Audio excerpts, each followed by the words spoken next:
O áudio que vocês vão ouvir agora é parte do podcast Xadrez Herbal. Caso vocês queiram ouvir mais sobre esse assunto e outros temas de política internacional, é só ir em xadrezherbal.com. Bem, então sem mais delongas, passemos agora para o primeiro bloco do Giro de Notícias. E só fazendo uma errata, Felipe, o Bin Laden, o MC Bin Laden, no caso, é do Extremo Leste, da Vila Progresso. Olha só. Então fica aí o registro. Bem, notícia da sexta-feira passada, dia 12 de janeiro. Burundi fecha fronteiras com Ruanda. Bem, os nossos ouvintes sabem que Burundi e Ruanda passam longe de terem relações amistosas, né? Nos anos 1980, inclusive, em Burundi, né, nós tivemos também um genocídio, também envolvendo Tutsis e Hutus, porém na situação invertida do que ocorreu em Ruanda na década de 1990. E na última sexta-feira, o presidente de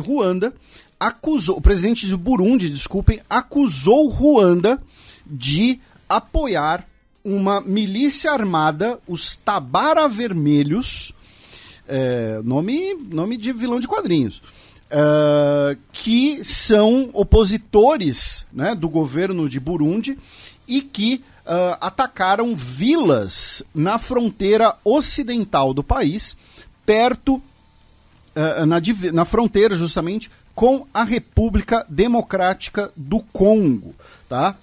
Esses ataques deixaram pelo menos 20 pessoas mortas, segundo o governo de Burundi. Já os Tabara Vermelhos afirmaram que eles atacaram, na verdade, um posto do exército e que 9 soldados e um policial que foram mortos, que não teria vítimas civis, tá?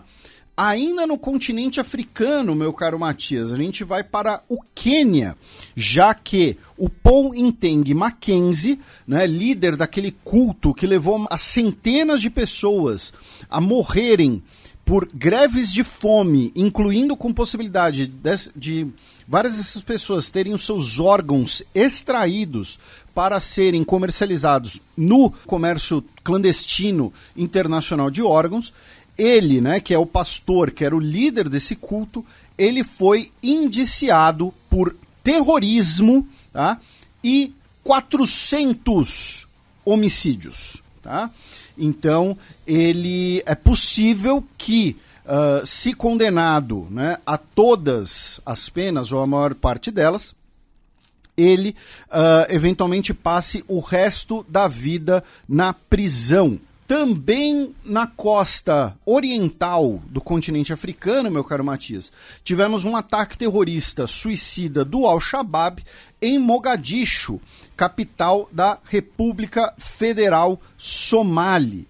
O ataque deixou pelo menos 3 pessoas mortas. A explosão ocorreu perto da prefeitura, tá, de Mogadishu. E ainda no continente africano, porém agora a gente sai da costa e vamos para um país insular da costa oriental, vamos para Comoros, né, já que no último dia 14 de janeiro tivemos as eleições presidenciais e o atual presidente, o Azali Assoumani, foi reeleito com 62,9% dos votos, embora o pleito tenha sido marcado por um amplo boicote da oposição. Apenas 16% dos eleitores do país compareceram. Tá? Ele foi eleito com 33.209 votos, o que não enche alguns estádios no Brasil, né? Já que o eleitorado, que é composto de mais ou menos 338 mil pessoas, a maior parte deles, como a gente mencionou, boicotou o voto, afirmando que as eleições não eram legítimas, não eram transparentes e que o presidente é um presidente autoritário. Ele que, antes de ser presidente, era general nas Forças Armadas, ele foi presidente de 2002 a 2016 e ele chegou ao poder originalmente depois de liderar um golpe de Estado em 1999. Embora ele seja reconhecido pela União Africana, tanto que ele é o atual presidente da União Africana, né? Por isso que ele estava no G20, no BRICS, que a gente comentou no ano passado. Notícia da segunda-feira, dia 15 de janeiro. Tratores bloqueiam Berlim em protesto contra cortes nos subsídios aos combustíveis. A gente comentou um pouco sobre isso no programa passado, né, que esse protesto estava marcado e começou, né, os tratores chegaram a Berlim, né, dos agricultores, e o que acontece? Nem no programa passado, nem nesse hoje, né, nesse que estamos gravando hoje, Europa é um dos 3 principais blocos, tá? A gente, não só por, não vamos ser eurocêntricos, mas porque tem muita coisa importante ocorrendo em outros lugares do mundo também, né? Então, nós somos decoloniais. Então, alguns ouvintes nossos, inclusive nós temos muitos ouvintes que residem na Alemanha, né, comentaram que ficou um pouco incompleto. Né? Então a gente pede desculpas, né, até porque o programa da semana passada, né, era o primeiro pós-recesso, então tinha muita coisa. E aí eu vou aproveitar o complemento que o nosso queridíssimo Gabriel Quaresma, né, nosso ouvinte há anos, que reside na Alemanha, né, nos mandou, tá?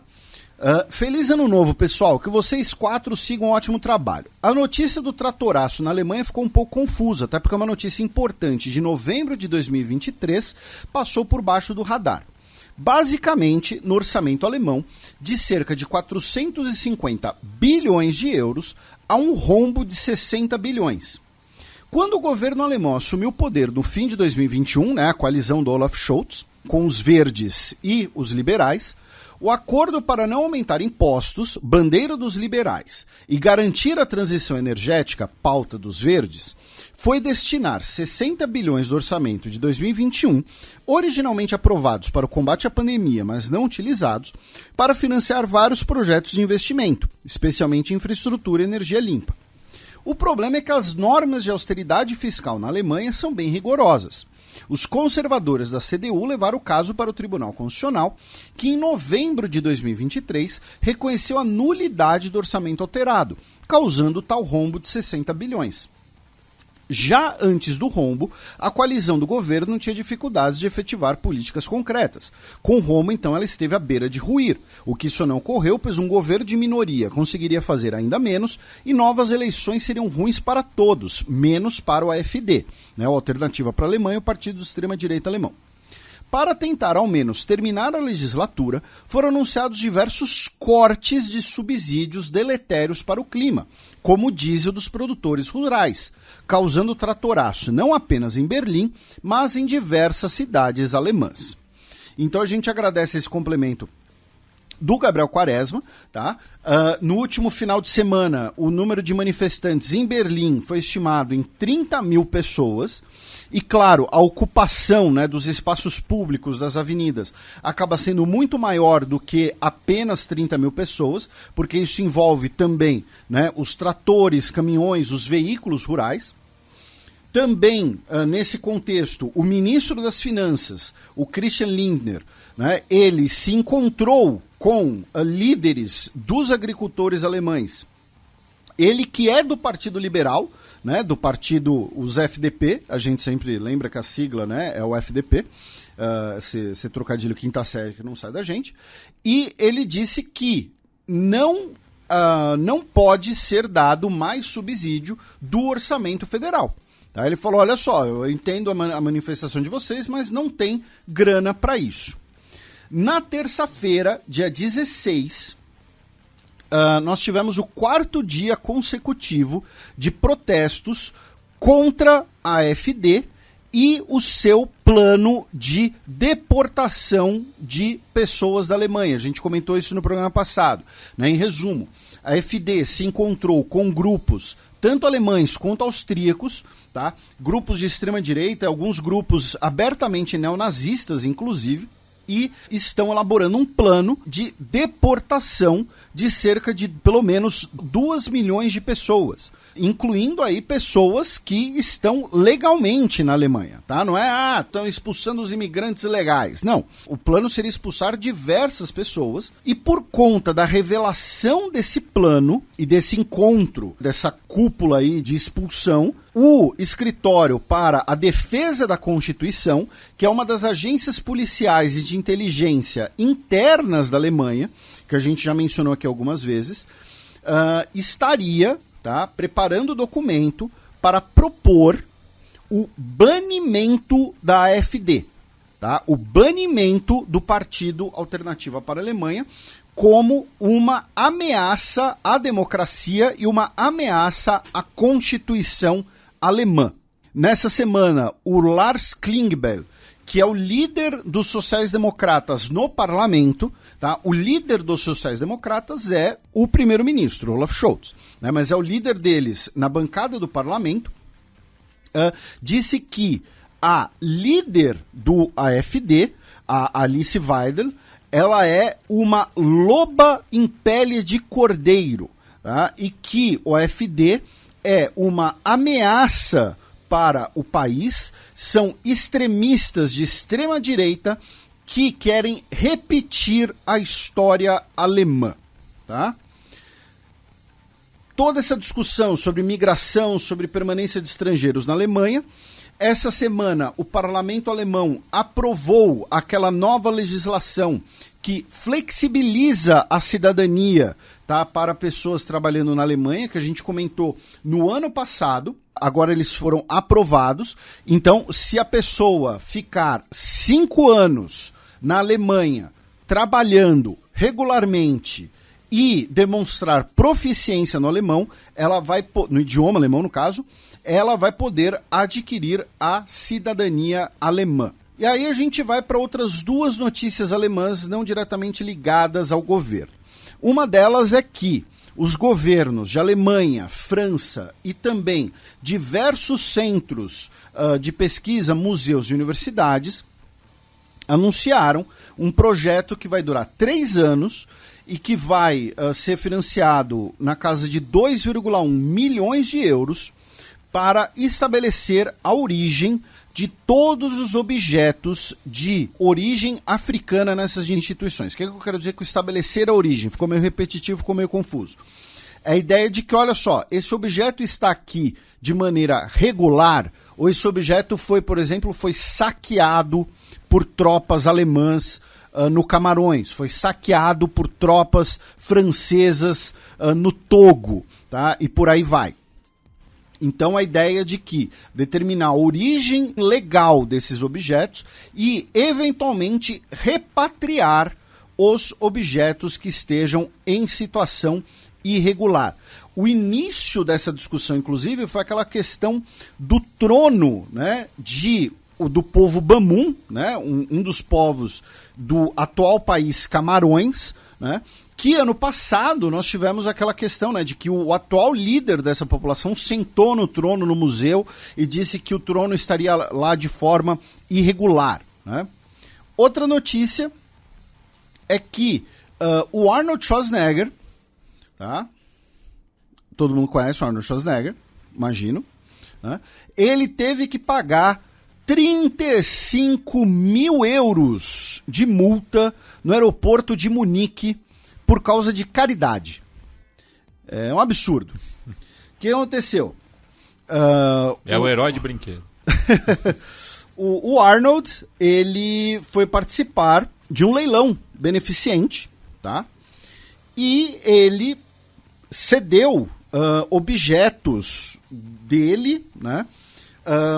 Outra coisa que estava no leilão beneficente era uma sessão de puxação de ferro com o próprio Arnold Schwarzenegger, tá? Então você vai pra academia com o Arnold para ele te humilhar aos 70 anos de idade, 76. Ele que é bodybuilder. Pois é. E um dos objetos que ele cedeu, que ele doou, é um relógio de luxo, né? Da marca Audemars Piguet. Só que... Eu sou tão pobre que eu nunca tinha ouvido falar. Não, eu não faço... O meu celular tem relógio. E o que acontece? O pessoal dele, obviamente não foi ele, né, que era o responsável por isso, né? Mas o pessoal lá da comitiva dele não declarou o relógio, né? E aí ele chegou lá, tal, seu Arnold, tem um relojão aqui, infelizmente a gente tem que... E você não declarou o relojão, né? Isso aí pode ser evasão fiscal, não sei e tal, então vamos ter que multar o senhor em 35 mil euros. Então não basta ele doar o relojão, ele ainda teve que pagar 35 mil euros de multa. E aí a gente, para finalizar, a gente cruza a fronteira norte da Alemanha, meu caro Matias, vamos para a Dinamarca, onde tudo ficou claro, né? Semana passada a gente mencionou que a rainha da Dinamarca, a rainha Margarete II, renunciou ao trono depois, abdicou, né? Abdicou do trono depois de 52 anos.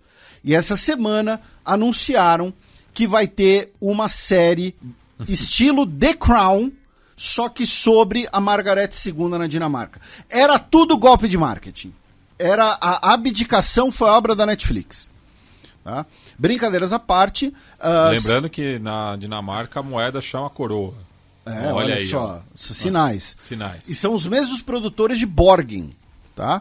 Que vão produzir a série que vai se chamar Pela Graça de Deus, traduzindo Afgudsned. Gostou do meu dinamarquês? Nossa, tá fluente. Também no começo da semana, no velho continente, Ucrânia diz ter derrubado o principal avião radar da Rússia. A Ucrânia afirmou que derrubou um Beriev A-50 que estava sobrevoando o Mar Negro. Tá? É um grande avião radar, sabe? Os nossos ouvintes já devem ter visto imagem disso, né? Aquele avião que tem um prato gigante em cima dele, né? É um radome de um radar, né? E o que acontece? Esse é um avião que foi produzido, né, na Guerra Fria e que nos últimos anos passaram por modernizações. E aparentemente a Ucrânia reivindicou o abate de um deles, né, e aparentemente o avião abatido teria sido uma dessas versões modernas. Tá? O que significa, se for verdade, essa notícia, né, o que significaria que, primeiro, um prejuízo de uns 400 milhões de dólares, tá? 400 milhões de dólares de prejuízo, tá, gente? Porque estamos falando não é apenas o avião, não é apenas o casco, o recheio dele é muito caro, é sensível. E segundo, a Rússia, né, a Força Aérea Russa, se isso for confirmado, hoje teria então apenas 2 aviões desse modelo em capacidade operacional, tá? O que é muito pouco, se você pensar, né, que estamos falando de uma potência e de um país que é literalmente o maior país do mundo. Então você tem muita área a cobrir e está envolvido em um conflito, tá?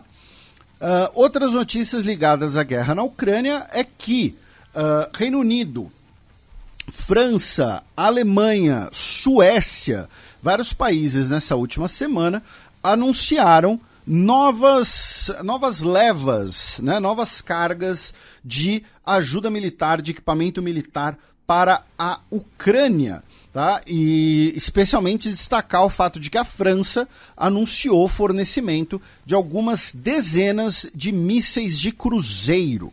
Tá? O Zelensky, presidente da Ucrânia, participou dos primeiros dias do Fórum Econômico Mundial em Davos, tá? Onde anunciaram, inclusive, uma potencial cúpula da paz. Sabe onde vai ser essa cúpula da paz, se ela for realizada, meu caro Matias? Onde todas as conversas de paz ocorrem em todos os tempos. Parece que só tem essa cidade. Genebra. Sério, gente, pelo amor dos historiadores, começa a fazer cúpula em Araraquara. Entendeu? Sabe? Porque, tipo, o Tratado de Genebra, o Tratado de Paris, isso não quer dizer nada. Em La Paz. Em La Paz, boa.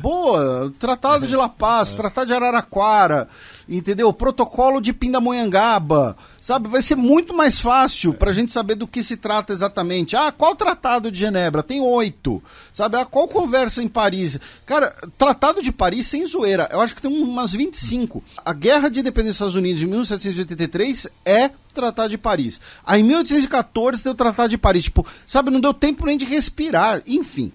Então, é possível que tenhamos essa conversa, porém, o governo russo já disse que as bases, né, o plano de paz da Ucrânia, né, como o Zelensky chama, é inaceitável.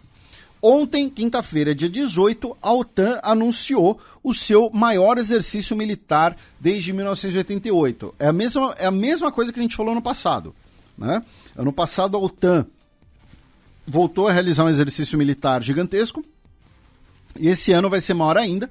Serão cerca de 90 mil militares mobilizados, tá? Simulando um ataque da Rússia aos Estados Bálticos e à Polônia. Tá? Será o Steadfast Defender 24, né? O defensor decisivo, né? O defensor firme. Né? Steadfast é você não ceder a posição, é você ficar lá e resistir. Né? E vai incluir também um porta-aviões dos Estados Unidos, tá?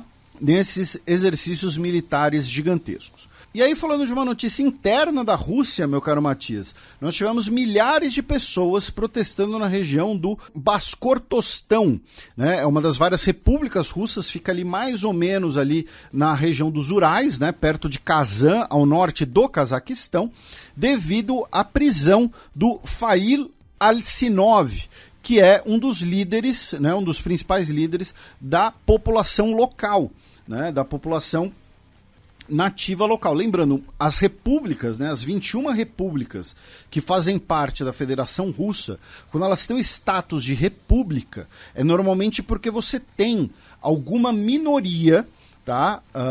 E aí às vezes não é nenhuma minoria numérica, né? Mas você tem uma população indígena, enfim, você tem uma população local que é representativa. Né? Então, a república, né, você ser, por exemplo, a República do Tartarstão e por aí vai, República do Daguestão, República da Chechênia, significa você ter que os documentos locais vão incluir aquele idioma, além do russo, significa que o idioma daquela população vai ser ensinado nas escolas e por aí vai. E, nesse caso, né, estamos falando de um dos líderes, né, dessa etnia, tá? Porém, que o governo russo acusa de ser subversivo, de ser um líder pela independência, tá? Na verdade, da região, e por isso ele foi preso e, consequentemente, tivemos essas manifestações. E fechando esse bloco, ainda no antigo espaço soviético, o Azerbaijão não nomeou nenhuma mulher para o comitê da COP29.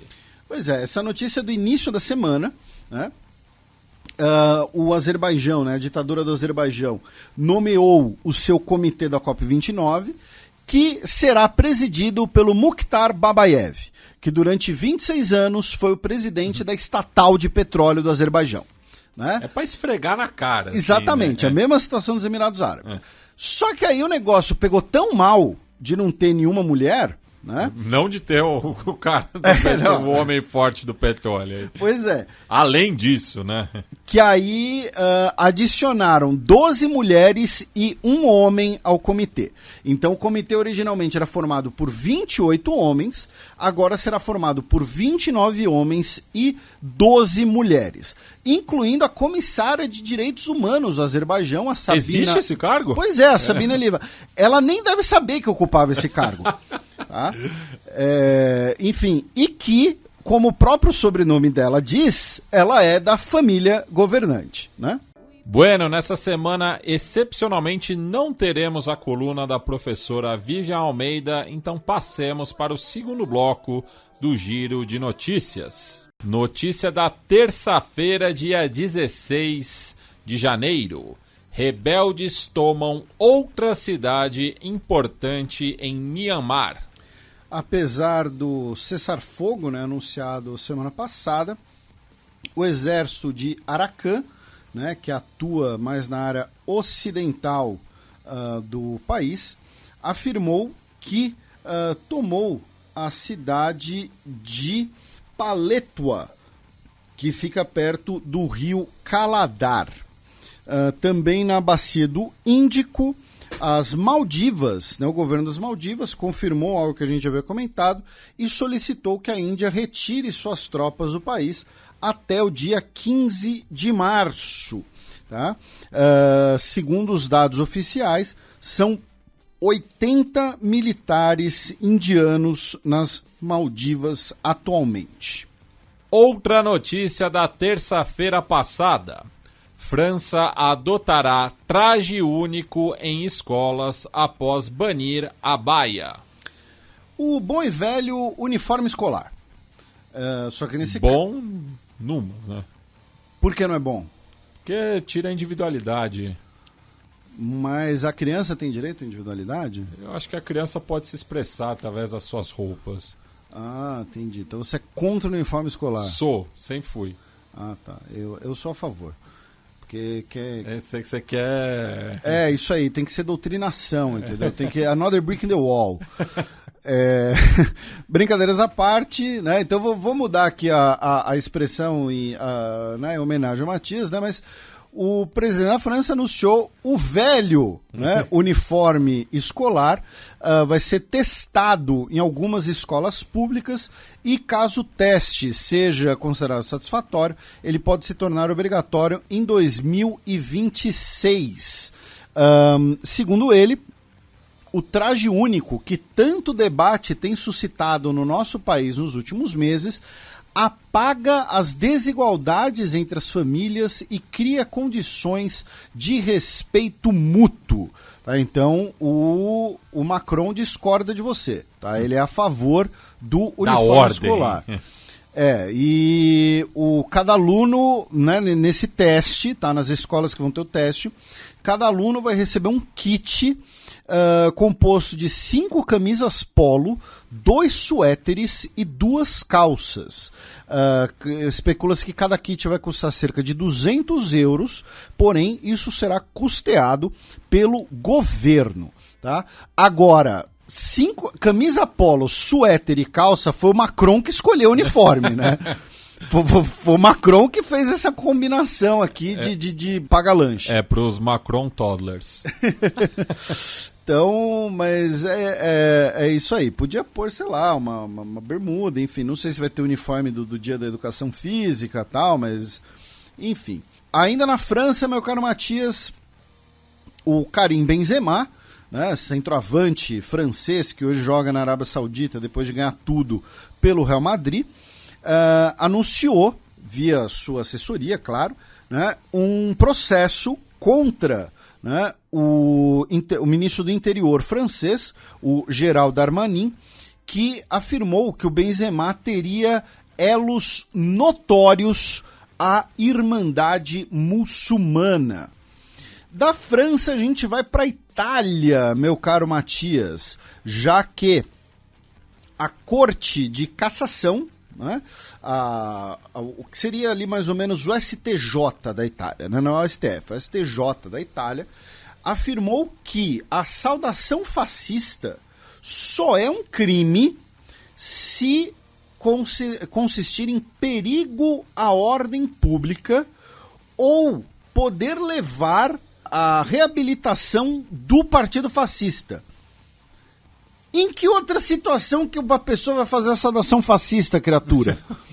Enfim, basicamente eles estão dizendo que não, se uma pessoa, tá, sozinha fizer a saudação fascista, não é crime.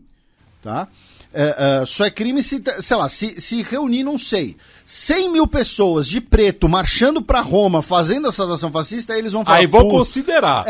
Eu acho que o pessoal tá pegando pesado. Isso, putz, né? Batizaram alguém de Mussolini Júnior, acho que foi demais. Então é isso, né? Pelo amor de Deus. Outra notícia italiana, que os donos de cães, tá, de doguinhos e doguinhas em Bolzano, no norte da Itália, vão ter que pagar 65 euros e entregar os seus pets para testes DNA. Tá? Os 65 euros é para bancar o teste de DNA. Tá? Por quê? Porque a polícia quer ter o banco de dados genético dos cãezinhos para descobrir quem, ou, né, quens, no plural. Em outras palavras, tem uma quadrilha na cidade de Bolzano e na região que está de madrugada esfregando os excrementos caninos em estabelecimentos e casas. E eles querem saber, pelo DNA do cão, quem está fazendo isso.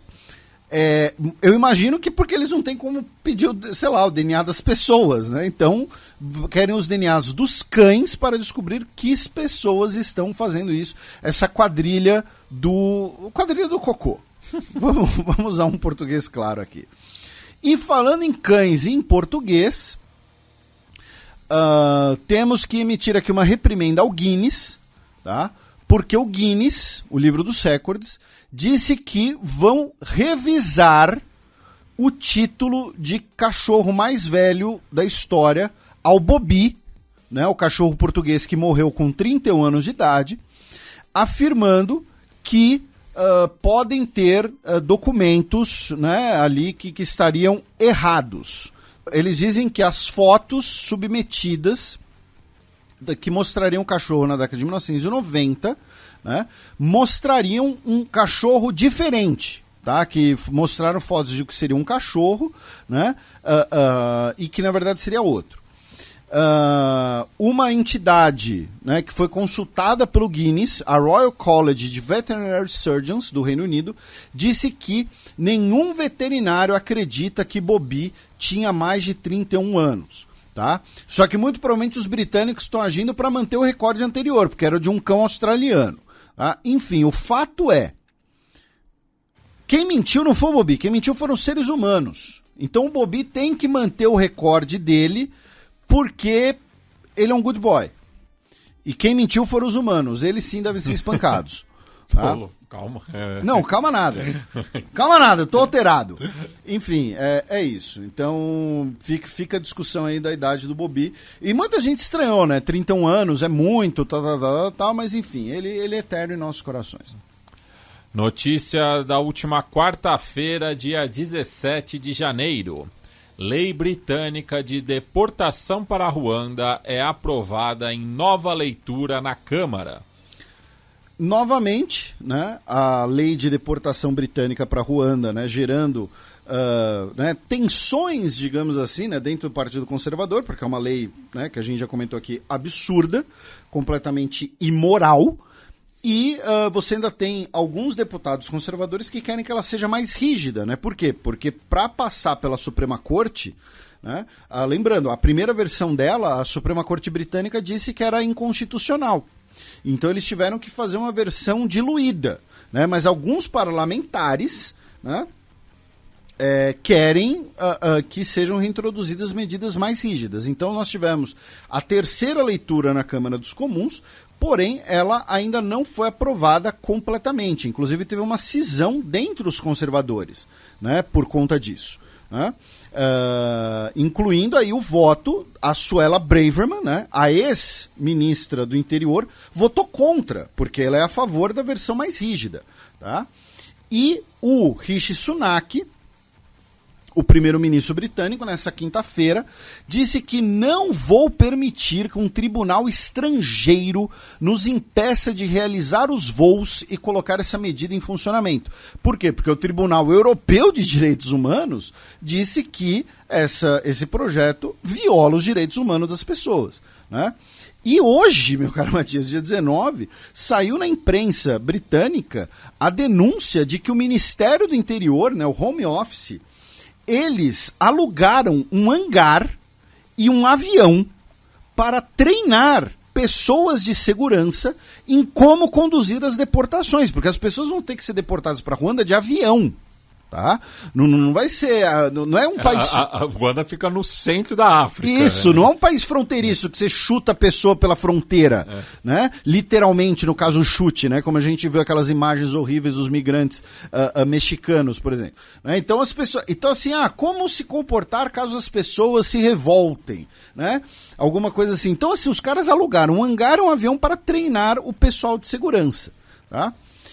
Em outra notícia ligada ao Ministério do Interior britânico, eles anunciaram que as atividades do Hizb ut-Tahrir, que é um movimento islamista fundado no Líbano e que hoje tem milhares de aderentes no Reino Unido, né?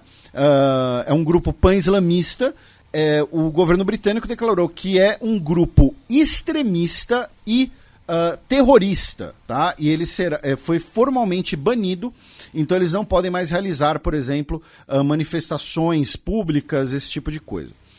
E numa notícia ironia das ironias, a Tata Steel, indiana, anunciou que vai fechar uma das suas siderúrgicas em Port Talbot, colocando 3.000 empregos britânicos em risco. Né, porque ironia das ironias, né, indianos criando desemprego no Reino Unido. Né? No século XVIII e XIX foram os britânicos que paralisaram as atividades econômicas indianas. Né? Enfim, então tivemos esse anúncio também. Abaixa o volume porque lá vem o Breaking News. Irlanda inicia processo contra Reino Unido por lei de anistia. Aqui, meu caro Matias, a gente vai para duas notícias da ilha da Irlanda. A primeira delas é que a República da Irlanda anunciou um processo contra o Reino Unido na Corte Europeia de Direitos Humanos, justamente, contra a nova lei britânica que promete, um projeto de lei que promete anistia para soldados e integrantes de grupos militantes envolvidos na violência do chamado do período The Troubles, né, os problemas, né?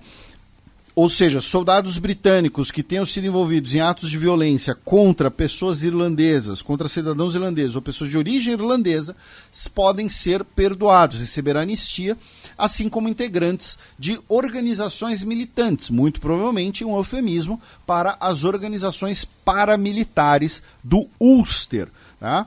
A República da Irlanda afirma que essa anistia viola os direitos humanos, não é compatível com a Convenção Europeia de Direitos Humanos e garante a impunidade para pessoas que cometeram crimes. Tá? O período do The Troubles, né, mais ou menos ali, que é considerado que acaba em 98, né, com o tratado, né, o acordo de Sexta-feira Santa, né, deixou pelo menos 3.600 vítimas diretas. E em outra notícia da ilha da Irlanda, ontem, na Irlanda do Norte, tá, em cidades como Belfast, Londonderry e Omagh, começou a maior greve da Irlanda do Norte dos últimos 50 anos. Tá? Mais de 100 mil trabalhadores, envolvendo transporte público, escolas e serviços públicos de saúde, cruzaram os braços, tá? Afirmando que as políticas de austeridade do governo estão levando essas pessoas à miséria. Tá? Essas foram as palavras do Gary Murphy, do Irish Congress of Trade Unions.